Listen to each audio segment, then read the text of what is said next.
నేను కన్ను మూసిన తర్వాత ఈ పిల్లల్ని కాపాడాలంటే కళ్ళున్న కోడలు కావాలి బాబు. చివరికి కాదన్నారన్నమాట. అవునా? వాళ్ళు కాదంటంలో కూడా అర్థం ఉందనిపించింది. వాళ్ళ అర్థం ఏదైనా మన సులోచనకు చూపు లేకపోవడమే వచ్చిన అనర్థం బాబు. ఆస్తి ఉన్నంత మాత్రాన అనుకున్నవన్నీ అందరూ సాధించలేరు. బాధపడకండి అన్న. ఎవరికి ఎక్కడ రాసి పెట్టిందో ఎవరికి తెలుసు. ఫ్యాక్టరీ టైం అయింది, బయలుదేరదామా? ఈ పూట నేను రాలేందే బాబు, నువ్వు వెళ్ళి. సరే బాబు, ఈ విషయం సులోచనకు తెలియదు. తెలిస్తే బాధపడుతుంది. అలాగే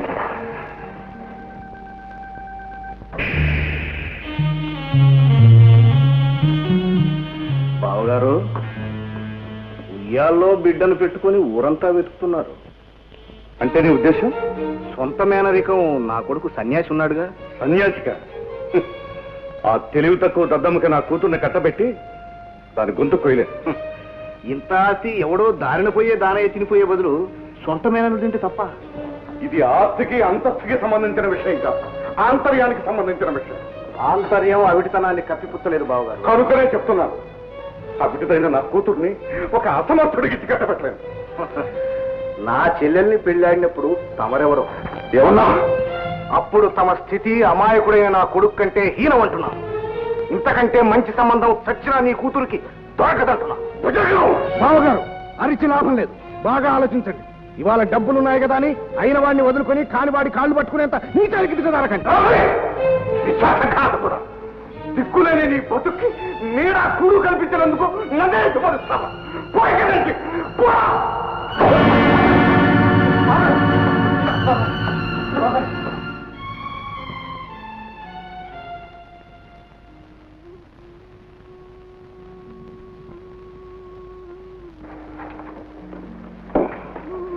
ఈసారికి ఏం భయం లేదు, బాగా విశ్రాంతి తీసుకోండి. అలాగే డాక్టర్. బాబు రాజా, నేను బాబుతో మాట్లాడాలి. మీరంతా కాస్త బయటకు వెళ్ళండి. అమ్మా నువ్వు కూడా. బాబు తలుపు.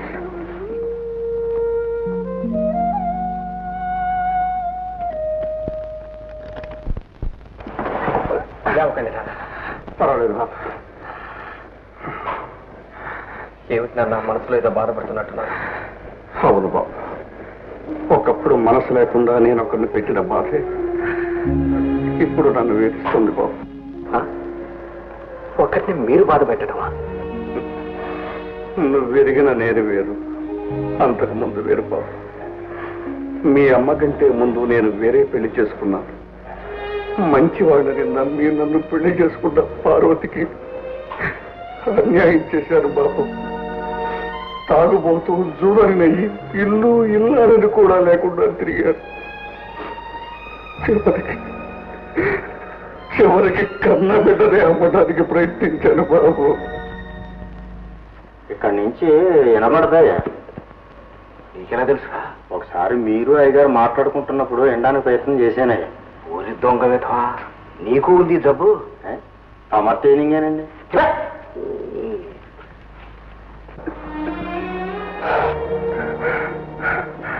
ఆ తర్వాత పరిస్థితులు విషమించి ఈ ఊరు పారిపోయించాను.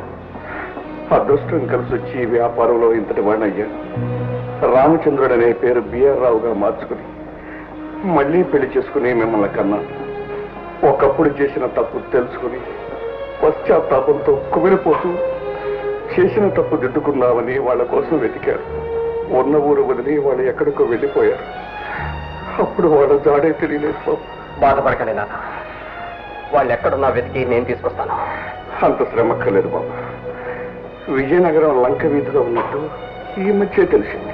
సరే నాన్న, వాళ్ళ రాకతో మాకు అమ్మ అన్నయ్య లేని లోటు తీరుతుంది. బాబు మీరు కొనుక్కోగానే నేను వెళ్ళి తీసుకొస్తాను. అలాగే బాబు. ఒరే జోగులు, నా మాట నమ్మరా? ఇంతవరకు బోనీ కాలేదు, నా దగ్గర పైసా కూడా లేదు. అదంతా నాకు చల్లదు. నువ్వు మామూలుగా పోతే ఈ జోగులు మేడ నోగులు ఎరగొట్టేస్తాడు. మర్యాదగా ఇస్తావా లేదా? సిగ్గులేని ముఖానికి నవ్వే సింగారం అని ఎద్దులా ఉన్నావు. కష్టపడి బతికే వీళ్ళ కడుపులు కొట్టకపోతే నీ బతుకు నువ్వు బతకలేవు. ఇదేం కష్టం కాదా? వీళ్ళేం అరయంగానే పారేస్తారా? అయినా నీకెందుకే ఈ బాధ? అది సరే గాని ఎప్పుడు పెట్టించమంటావా ముహూర్తం? దేనికి? నీ చావుకా? ఏంటి జోకేస్తున్నావు? ముహూర్తం మన పెళ్లికే. ఏడ్రా పాలకొల పొడకలాగా మామూలు ఏమనంటుంది ఏటి? ఈ నాగులంటే ఎర్రి బాబు అనుకుంటారా? ఏం ముసల్దానా? ఏం ఒళ్ళు పొగరగా ఉందా? మర్యాదగా మా మామూలు మా పారాయి. నా దగ్గర లేవురా, కావాలంటే ఈ సంచి చూసుకో. అందరూ ఖాళీ సంచి చూపించేవాళ్ళే. ఇదేమ్మా కొత్త చూస్తారా? చెప్పరా ఎత్తట మరి.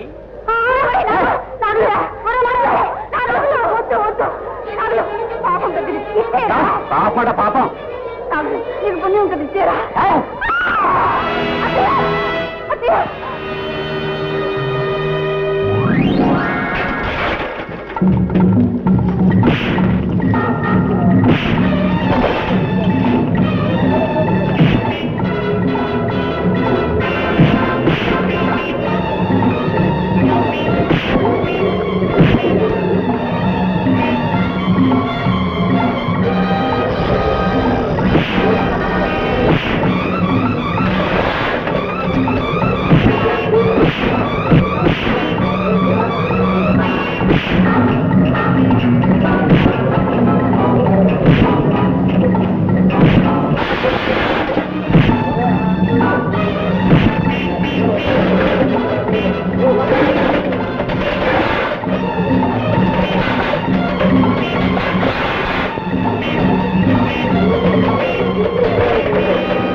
కన్ను తెలీదు.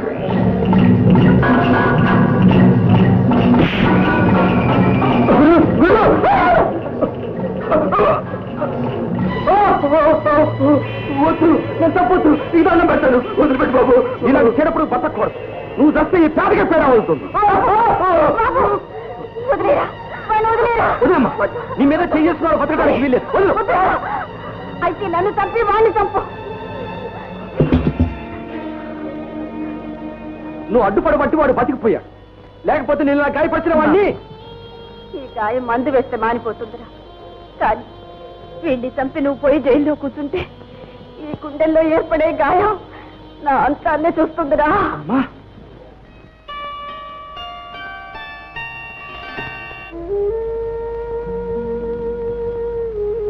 భగవంతుడా, మమ్మల్ని కరుణించి కాపాడు తండ్రి. నా చీకటి బ్రతుకి ఉన్న ఒకే ఒక చిరుదీపు నా బిడ్డ, వాడిని నాకెప్పుడూ దూరం చేయొద్దు స్వామి. అమ్మా, నిన్ను విడిచిపెట్టి నేను ఎక్కడికి వెళ్తానమ్మా? నువ్వు తప్ప నాకు ఈ ప్రపంచంలో ఎవరున్నారు చెప్పు. అలా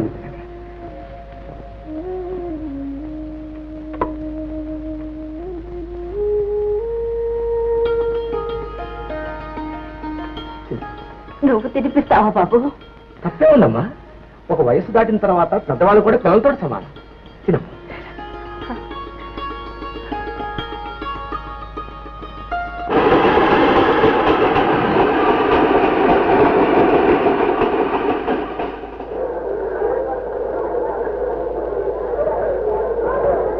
తాజా పళ్ళు బాబు, తాజా పళ్ళు. తోలు పల్సన, తొనలు తీపి. అనాసి పండు 2 రూపాయలు, బత్తాయిలు 4 రూపాయలు. ఇక్కడ అంతే బాబు, ఇక్కడ